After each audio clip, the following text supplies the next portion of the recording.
আমরা চলে এসেছি দার্জিলিংয়ের রক গার্ডেনে। এই রক গার্ডেনে ঢুকতে হলে টিকিট কেটে ঢুকতে হয়। তবে টিকিট কাউন্টারটা রক গার্ডেনে ঢুকতে সামনেই পড়ে।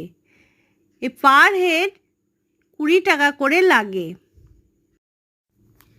রক গার্ডেনটা পুরোটাই পাহাড়। এখানে পায়ে হেঁটে হেঁটে ওপরে উঠতে হয়। আর রক গার্ডেনে ঢুকতেই আগে পড়ে ওয়াটারফলস।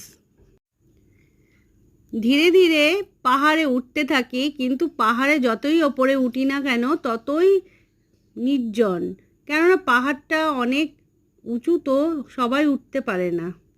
নিচে অনেক মানুষের ভিড়, কিন্তু ওপরে যত উঠছি তত ফাঁকা, নির্জন আর পাহাড়ে ঘেরা প্রকৃতির সঙ্গে যেন আমরা মিশে যাচ্ছি। কি দারুণ দৃশ্য! এই দৃশ্য নিজের চোখে না দেখলে আমরা কিছুতেই বোঝাতে পারবো না, এত অপূর্ব দৃশ্য।